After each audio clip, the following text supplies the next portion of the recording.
Hello guys, नमस्ते, सलाम, राम राम, सत श्री अकाल। होप आप सब स्वस्थ होंगे और एकदम मस्त होंगे।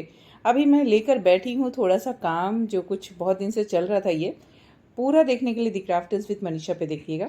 और यहाँ पर मैं ये करने वाली हूँ। तो चलिए काम में लगते हैं और फिर आज के दिन में और क्या क्या होने वाला है वो सब।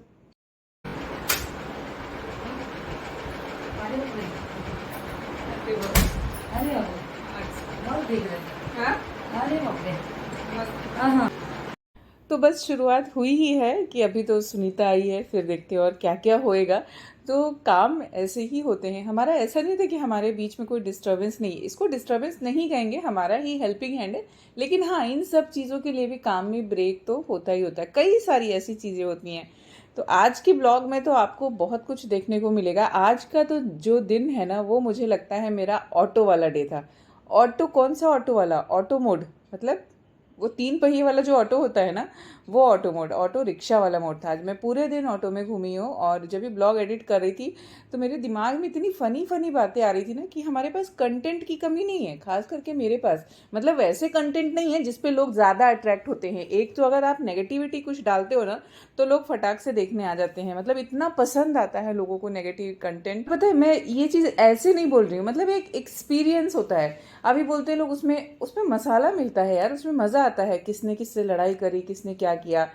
तो यही चीज़ है। अब मेरा ऑटो मोड ऑन हो गया है, वो चलिए मैं बताती हूँ आपको आगे और कौन कौन से कंटेंट हम डाल सकते हैं जिस पे लोग अट्रैक्ट होते हैं। मतलब नेगेटिव तो एक हाई है जिसपे 80% अट्रैक्शन आता है। कमेंट भी कमेंट कर रहे थे, थंबनेल भी आप उल्टा डाल दीजिए, देखिए लोग तुरंत खोल के देखने लगेंगे कि क्या है ऐसा। कुछ ऐसा मिस्टीरियस डाल देंगे तो देखने लगेंगे। मेरा ऑटो मोड इसलिए ऑन हुआ। सबसे उससे पहले मैं एक चीज़ बता दूं कि मैं आगे जो बता रही हूँ ना, उसमें ऐसा कुछ नहीं कि तबीयत बहुत ख़राब है, तबीयत सही है, सब कुछ ठीक है, एवरीथिंग इज़ ओके। क्योंकि मैं वीडियो एक दिन बाद एडिट कर रही हूँ, तो अभी सब कुछ सही है। तो ऐसा किसी को घबराने वाली बात नहीं है कि क्या अचानक से क्या हुआ। तो हुआ यूँ, ये जो मैप देख रहे हैं ना, ये डॉक्टर के उधर का मैप है, डॉक्टर के यहाँ जाने के लिए देख रही थी। हुआ यूँ कि समृद्धि की तबीयत अचानक से स्कूल में ख़राब हो गई। वहाँ से कॉल आया कि आप आ जाओ। समृद्धि को थोड़ा चक्कर आ गया और वो गिर गई। फिर मैं फटाक से घर से निकल पड़ी, समृद्धि को लिया वहाँ पर, एंड देन मैं डॉक्टर के पास गई। हमारा डॉक्टर जो उसके क्लिनिक पे है वहाँ पे नहीं था, वो अपने हॉस्पिटल में था। तो हम फिर उसके हॉस्पिटल में, और फर्स्ट टाइम हॉस्पिटल जा रही हूँ। क्लिनिक तो पिछले हम 17-18 साल से जा रहे हैं, 17 साल से जा रहे हैं। उसके बच्चे जो मेरे हैं सब वहीं से सारे ट्रीटमेंट्स उनका रहता है। लेकिन उनके हॉस्पिटल में फ़र्स्ट टाइम जा रहे, तो वहाँ के लिए मुझे मैप लगाना पड़ा। और ये जो रेनी सीज़न है ना, इसमें भी बहुत सारे कांड होते रहते हैं। खैर कोई नहीं, पहुंच गए हम हॉस्पिटल। और यहाँ जो अभी ये हॉस्पिटल बना हुआ है ना, ये आप किसी 5 स्टार होटल से कम नहीं। मैं सोची वहाँ पे जाने के बाद मैंने एक्चुअली समृद्धि से बोला कि जो छोटे बच्चे हैं ना, एक्चुअली चिल्ड्रंस हॉस्पिटल है ये। तो ऑब्वियसली आजकल सब कुछ अच्छे से बनता है, बच्चों के अकॉर्डिंग बनता है। बच्चे देख के खुश होते हैं, उनको भी अच्छा लगता है। तो ऐसे में तो बच्चे अगर हॉस्पिटल आएंगे तो घर ही नहीं जाना चाहेंगे। मैं सोची, मैं अगर छोटी होती और ऐसे बार बार इतना सुंदर जगह देखती ना हॉस्पिटल वाला, तो मैं बार बार बीमार होती हॉस्पिटल आने के लिए। जितना मैं हॉस्पिटल और डॉक्टर से दूर रहना चाहती हूँ ना, मुझे हॉस्पिटल ऐसे पसंद नहीं आता है। डॉक्टर से दूर रहना है मुझे। लेकिन वे जब बीमार होते हैं तो ज़रूरत उनकी ही होती है।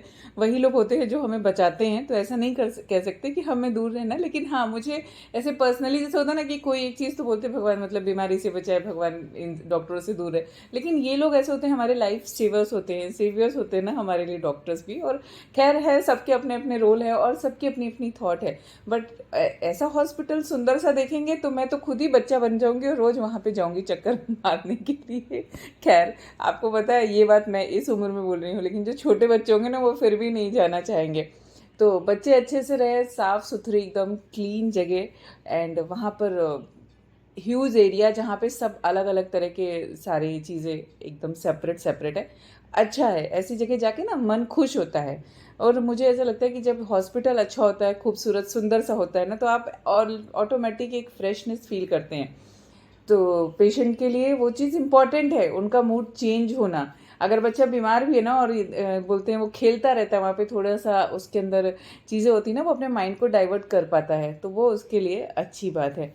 फर्स्ट टाइम गए थे तो बहुत सारी इंक्वायरी थी, क्योंकि हॉस्पिटल में फर्स्ट टाइम गए थे तो ऑब्वियसली वो बोलते हैं ना पेपर वर्क इम्पॉर्टेंट है। तो सभी जगह पेपर वर्क इम्पॉर्टेंट है। और मुझे भी इतनी इमरजेंसी नहीं थी, तो देन ठीक है, सब कुछ सारा बाई प्रोसेस, क्योंकि समृद्धि तब तक ठीक थी, अपने आप अपना बैग भी लेकर आई, बैग भी मुझे नहीं दिया। इट्स ओके, सब अच्छा होना चाहिए, बाकी कुछ नहीं है। एक होता है ना कि हमको अंदर से ये हो जाता है कि पता नहीं क्या हो गया है, बट सब कुछ ठीक है। वेदर चेंज है, उसकी वजह से डॉक्टर ने बोला कि हुआ है। एंड यहाँ पर बहुत सारा, बहुत अच्छा प्ले एरिया, तो बहुत अच्छा, किसी डे केयर से कम नहीं लग रहा था। कि बच्चों का डे केयर रहता है ना, वो भी इतने अच्छे से वेल ऑर्गेनाइज नहीं होते हैं जितना। और मुझे अच्छा लगा, शायद ये मैंने फर्स्ट टाइम ये क्लिनिक देखी होगी, लेकिन मुंबई में ऐसे बड़े बड़े क्लिनिक्स हैं। इवन हमारे जो डॉक्टर का उनका प्राइवेट छोटा वाला क्लिनिक भी है ना, वो भी बहुत अच्छे से उनका जो इंटीरियर किया हुआ है बहुत खूबसूरत किया हुआ है, बच्चों के अकॉर्डिंग किया हुआ है। तो बने रहिए ब्लॉग में, और भी आगे क्या क्या है देखती रहिए। वैसे तो बहुत कुछ है देखने का। हॉस्पिटैलिटी जो यहाँ पे स्टाफ है वो भी बहुत अच्छा और हम्बल है। साथ ही साथ हमारे डॉक्टर तो इतने पुराने हैं, तो उनके साथ तो हम बहुत ही कंफर्टेबल रहते हैं। खास करके बच्चों के लिए डॉक्टर चेंज ही नहीं किया कभी भी, वही एक डॉक्टर। मेरे सब डॉक्टर जो फिक्स हैं वो फिक्स हैं, काफ़ी पुराने डॉक्टर्स हैं सारे, तो बहुत अच्छे हैं। चाहे वो ऑर्थोपेडिक हो, चाहे हमारे पेडियाट्रिक हो, फिजिशियन हो, सब के सब फिक्स हैं। और उनकी ऊपर वाले की दया है कि उनकी जो प्रिस्क्रिप्शंस होती है, जो उनकी बताई हुई दवाइयाँ होती हैं, जो वो सजेस्ट करते हैं, वो हमें फ़ायदा करती ही करती हैं। खैर, अब हम आगे चलते हैं। सारे टेस्ट वेस्ट हो गए समृद्धि के, जो भी करने थे उनको, जो satisfaction. And then he said कि कोई प्रॉब्लम नहीं है, थोड़ा रेनी सीज़न है, इसकी वजह से हो जाता है ऐसा। बेसिकली जो इसका डिटेल है ना, मैं आपको बताती हूँ। होता क्या है कि जो रेनी सीजन में ना, इनर ईयर में कुछ इन्फेक्शन हो जाता है, जिसकी वजह से समटाइम चक्कर आने लगता है, या कभी डिजीनेस हो जाता है, वॉमिटिंग जैसा फील होता है। सिम्टम्स सबके अलग अलग होते हैं। तो डॉक्टर ने बोला कि जो है आपको सडन पोजीशन चेंज करने में थोड़ा सा प्रिकॉशन रखना है। एंड उसके साथ ही साथ आपको यहाँ पर जो है अपने को ऑब्जर्व करना है कि एकदम से हम उठ के खड़े होते हैं, चलते हैं, तो थोड़ा रुक के चलना है। उठ के खड़े हो एंड फिर 2-3 स्टेप स्लो, फिर फास्ट आप चलो। लेटे हो तो पहले उठ के बैठो, देन उसके बाद आगे बढ़ो। तो ऐसा हमें ऑर्थोस्टैटिक हाइपोटेंशन बोलते हैं मे बी। और ये फिर वर्टिगो से भी रिलेट, बट इतना नहीं। डॉक्टर ने बोला ऐसा कुछ नहीं है, फर्स्ट टाइम हुआ है, रेनी सीजन है, ऐसा हो जाता है, तो सिर्फ ऑब्जर्व करना है। इसमें बहुत कुछ आगे होगा तो फिर हम देख सकते हैं कि हम अगर कुछ और टेस्ट वगैरह, बट अभी कुछ करने की ज़रूरत नहीं है।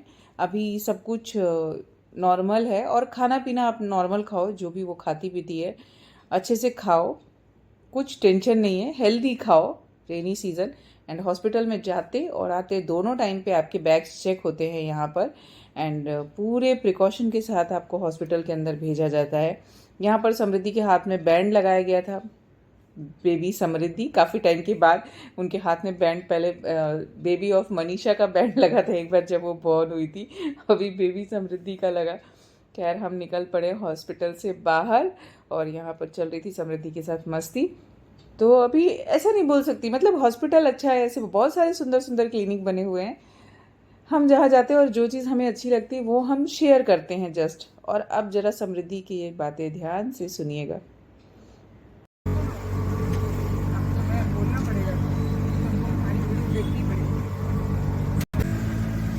ये लड़की है और ये मेरा डॉक्टर है।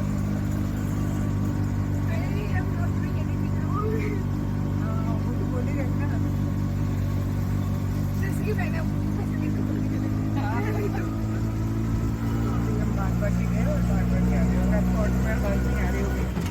सो गाइज, यहाँ पर समृद्धि ने मेरे से पूछा कि आप ऐसे ही घर से आ गए।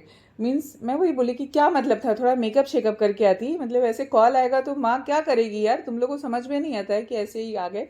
It's okay. तो देन मैं आपको बता रही कि जो यहाँ पे डॉक्टर होते हैं ना, वो बड़े कूल होते हैं। उसको और भी मज़ा आया, मतलब जहाँ माँ को कोई सुना रहा है तो बड़ा मज़ा आता है बच्चों को।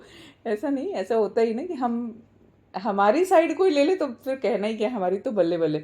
मैंने डॉक्टर को बोला इसने 3 मंथ से शुगर पूरा ही छोड़ा हुआ है, कुछ भी चॉकलेट आइसक्रीम कुछ नहीं खाती है, इवन केक वगैरह कुछ भी नहीं खाती है वो। तो बोलता है कोई बात नहीं, नहीं खाती है, मत खाने दो, उसको ज़रूरत है वेट लॉस की। तो अगर वो कर रही है तो अच्छी बात है, उसके साथ साथ उसको एक्सरसाइज और वॉक भी करने दो। एंड वॉक भी करती थी, बट रेनी सीजन में वॉक उसने बंद किया हुआ है। एंड वो बहुत हैप्पी हो गई कि अरे मुझे डॉक्टर ने ऐसे बोला। फिर मैंने बोला कि वो हेल्दी मतलब ऐसे सैलेड सूप वगैरह भी नहीं पीती है। बोलता है कुछ ज़रूरत नहीं, वो सिर्फ नॉर्मल खाना रूटीन में अगर खा रही है, सुबह नाश्ता करती है, लंच खाती है, डिनर खाती है, तो फिर आपको कुछ एक्स्ट्रा करने की ज़रूरत नहीं है। एक चीज़ और ऐड करूँगी कि हमारे डॉक्टर सच में बहुत कूल है। बहुत सारी चीज़ें हमें नहीं बताते हैं। हाँ ठीक है, हेल्दी खाना है, लेकिन सबसे ज़्यादा इम्पॉर्टेंट क्या होता है कि आपका बच्चा खुश होकर अच्छे मन से क्या खाता है। बचपन से ही समृद्धि बहुत सारी चीज़ें नहीं खाती है, गिनी चुनी चीज़ें खाती है। और हमारे जो डॉक्टर हैं, जब भी मैं उनको बोलती थी कि समृद्धि सब कुछ नहीं खाती है, तो उनका कहना यही होता था कि अगर वो अपने मन से सिर्फ एक सूखी रोटी भी खाती है तो उसको खाने दो, क्योंकि अगर उसका मन सिर्फ वही खाने का है तो उसके हेल्थ को वो लगेगा। कुछ फोर्स करने की ज़रूरत नहीं है। कभी भी उसने ये नहीं बोला कि बच्चों को दूध पीना बहुत इंपॉर्टेंट है। आप उसके ऑल्टरनेटिव बहुत सारी चीज़ें दे सकते हो। हमारी तशवी दिशा अलग है और समृद्धि अलग है। खाने में खैर हर इंसान की अपनी एक चॉइस होती है, इंडिविजुअल पर्सनालिटी। सब ज़रूरी नहीं कि सब इंसान सब कुछ खा ले या सारे बच्चे एक जैसे हो। तो बाहर बारिश हो रही है ना, और बहुत अच्छा लग रहा है। जो बाहर का एरिया है, ये वाला एरिया मुझे पसंद भी बहुत आता है, लेकिन यहाँ पे अकेले वॉक नहीं कर सकते, थोड़ा सा रिस्की है। जो वॉल पे पेंटिंग वगैरह है यहाँ की, वो मुझे बहुत अट्रैक्ट करती हैं।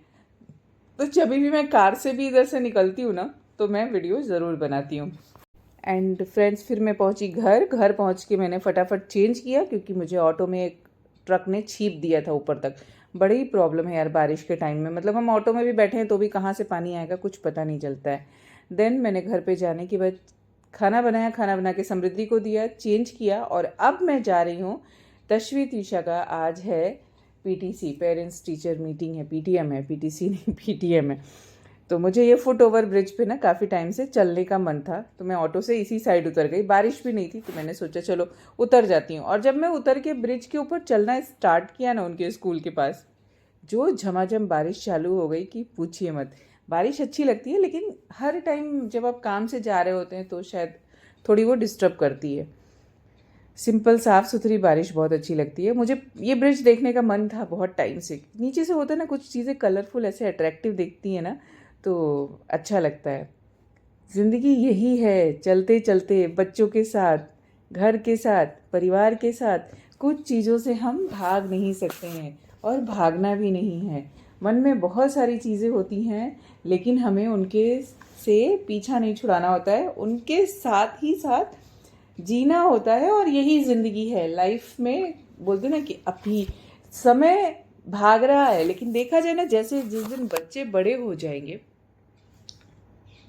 और जब ये हमारे नेस्ट को एम्प्टी करके चले जाएंगे, देन हम क्या करेंगे पता नहीं। कैसी सिचुएशन रहेगी, कैसे हमारा स्वास्थ्य रहेगा, हमें कुछ नहीं पता है।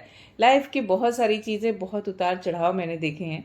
छोटी सी ज़िंदगी, लेकिन उसमें अभी तक बहुत सारे अप्स डाउन्स जो होते हैं ना लाइफ के, वो देखे, और उन्होंने बहुत कुछ सिखाया है। तो कभी कभी ये लगता है कि जीवन में जो पल, जो क्षण जैसे है ना, उसको एक्सेप्ट करो, उसके साथ चलो, वही सब कुछ है। कि हम बहुत ज़्यादा प्लानिंग करके नहीं चल सकते हैं। कल की प्लानिंग वो भी एक है कि प्लानिंग नहीं होगी तो हम आगे की ज़िंदगी को कैसे अच्छे से गुजारेंगे। लेकिन ऐसे ज़रूरी नहीं कि हर चीज़ प्लानिंग से हो। प्लानिंग बिना किए ही प्लान्स बने होते हैं। आपको पता है, हमारा एक रूटीन होता है, उस रूटीन में लाइफ हमारी चलती है। सुबह उठने से लेके पूरे साल भर का आपका प्लानिंग होता है। आप खुद नहीं करते हो, लेकिन हो जाता है। आप देखना, ध्यान से समझना कभी इस चीज़ को। जो जॉब में भी हैं या जो नहीं भी जॉब करते हैं, हमारे प्लानिंग हमारे बच्चों के अकॉर्डिंग, हमारे घर के अकॉर्डिंग, कब उनकी छुट्टियां होंगी, कब हम क्या करेंगे, हमारे जो आने वाले फेस्टिवल्स हैं, तो ये तो हमारे जो फिक्स प्लान्स हैं ना, ये हमेशा बने ही रहते हैं। हाँ, कुछ एक आध चीज़ें एक्स्ट्रा कर ली जीवन में, तो वो बात अलग है कि ज़िंदगी को कैसे जीना है। हमें ऐसा लगता है उसकी लाइफ अच्छी है, फिर लगता नहीं उसकी लाइफ अच्छी है, नहीं लगता उसकी लाइफ अच्छी है। लाइफ सबकी अच्छी है अपने अकॉर्डिंग, अपने स्तर पे जो भी जैसे जी रहा है ना, उसकी लाइफ बहुत ही अच्छी है। ब्रिज मुझे अच्छा लगा, मैंने पूरा वॉक किया। पहले सोचा था ऑटो को यू टर्न करके स्कूल के बाहर ही रोक दूंगी, लेकिन फिर मेरा टाइम था, अभी है मेरे को 10-20 मिनट्स और है मेरे पास, तो मैं वॉक करके ही जाती हूँ। मैं आपको बोल रही थी ना कि कंटेंट बहुत इंपॉर्टेंट है, लेकिन बहुत सारे कंटेंट ऐसे हैं ना कि हम क्या डालते हैं, क्या करते हैं, कुछ भी करते हैं, लोग हमें पसंद करते हैं। तो ऐसा भी नहीं कि लोग हमें पसंद करते हैं। लोग जो देखना चाहते हैं, लोग वो पसंद करते हैं। आपको पता है, लोग आपको नहीं पसंद करते हैं, लोग जो देखना चाहते हैं वो पसंद करते हैं शायद। लोगों को क्या देखना है ये दिमाग में होता है। कई चीज़ें होती ना, अभी आप सोचो, एक छोटी सी सिंपल सी बात सोचो कि हमारे टाइम जब हम छोटे बच्चे होते थे ना, तो हमारे पास कुछ भी ऐसा विजुअलाइजेशन वाली चीज़ें, टीवी, हमारे टाइम तो खैर टीवी आ गई थी, और थोड़ा पहले जाएंगे तो टीवी वगैरह नहीं होती थी, फ़ोन तो होता ही नहीं था। कुछ भी होता था जो रेडियो पे, उससे पहले भी जाएंगे तो कुछ नहीं था। लेकिन बहुत सारी नॉलेज की चीज़ें पता थी, हमारे आसपास के लोगों से हम सीखते थे। हमारे घर में बड़े बुजुर्ग होते थे, वो सिखाते थे, वो लाइव टीवी का काम करते थे। वो शाम को जो बैठ जाएंगे दादाजी और बच्चों को कहानी सुनाएंगे ना, उससे बेस्ट तो कुछ था ही नहीं। लाइव टीवी, लाइव, मैंने भी घर में चालू किया है लाइव टीवी। सुनना ही है, तीनों को बिठा के सुनाती हूँ। तुम्हें सुनना ही है, मुझे देखना ही है, मेरे एक्सप्रेशन देखने ही देखने हैं। क्या हो जाएगा अगर हम आधा घंटा इनको पकड़ के बिठा लेंगे तो? अगर नहीं बैठ पाते तो कोई नहीं, बीच में थोड़ा टाइम निकाल के मैं तो घुस जाती हूँ, मेरी आदत है घुसने की। तो चीज़ें ज़रूरी है यार, घुसते रहो बच्चों के बीच में, ये घुसने नहीं देंगे। ये जो एज है ना इनकी, इसके बाद तो और फिर तो पकड़ में ही नहीं आएंगे। लेकिन आप घुसो, आप देखो इनके पास रह के, इनसे चीज़ें सीखो। मैं बहुत कुछ सीखती हूँ इनसे। एवरी डे वो कुछ ना कुछ नई चीज़ें सिखा देते हैं, नई कहानी बता देते हैं। कैसे सीखेंगे हम? इनके साथ रह के। जरूरी नहीं कि हम सिखाते, अरे अपना कब तक थोपेंगे हम? इनका इनका सीखना है हमें। मैं स्कूल से निकली, फिर से ऑटो में बैठ गई, और ये वाले ऑटो वाले दादा तो बहुत बातें कर रहे थे। त्विषा मेरे साथ थी। त्विषा बोलती है कि मम्मा ऑटो वाले अंकल कितनी बातें करते हैं। मैंने कहा बेटा ऐसे कभी कभी कुछ लोग मिल जाते हैं, वो अपनी कहानी बता रहे थे और मैं सुन रही थी। तो जिंदगी में अगर कोई कुछ बता रहा है ना, तो उनकी भी सुन लेनी चाहिए। एक्चुअली ना, लोगों के पास आजकल सुनने वाले लोग नहीं है, कोई सुनना नहीं चाहता है किसी को। सब बोल देते हैं अपना, लेकिन सुनना नहीं चाहते हैं। तो सुनने वाले भी लोग होने चाहिए। तो सुनने वाले श्रोता जो होते हैं ना, बहुत अच्छे होते हैं। तो आप अच्छे श्रोता बनेंगे ना, तो वो भी अच्छा है। तो ऐसा था कुछ भागम भाग वाला डे, और ये यहीं पर नहीं एंड हुआ, इसके बाद भी कुछ और था। और हमें प्लान्ड नहीं होता है। तो सुबह मैंने जो कलर, पेंट और ये सब टेबल अपना सेटअप करके रखा था, थोड़ा सा मैंने उस पर काम किया, क्योंकि काम अगर मैंने निकाला है तो मुझे वो करना है। वो बोला ना आपको, एक दो वीडियो पहले ही बोला था, मैंने डाला था वो, कि मेरे काम में ब्रेक हो जाता है ना, तो कई बार होता है लॉन्ग ब्रेक हो जाता है। तो वैसा ही हो गया है। और फिर से वो ब्रेक जो है ना, आगे कंटिन्यू नहीं करना था मुझे, कि मुझे काम करना है, ब्रेक नहीं करना है। लेकिन कुछ ना कुछ सिचुएशन ऐसी आ ही जाती है जिससे कि वो ब्रेक, ऑटोमेटिक ब्रेक लग जाता है। तो वो प्लान हमारा नहीं होता है, हमें नहीं पता होता है कब क्या होना है।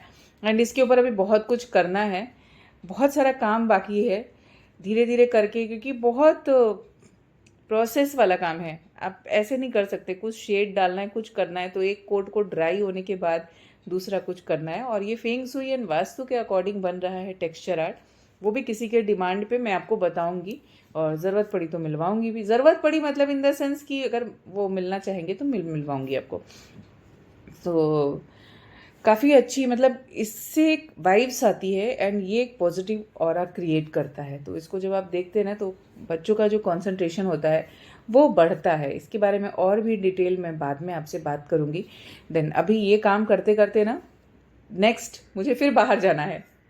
अभी ऑटो में नहीं जाऊँगी ऑटो में आऊँगी पतिदेव के साथ।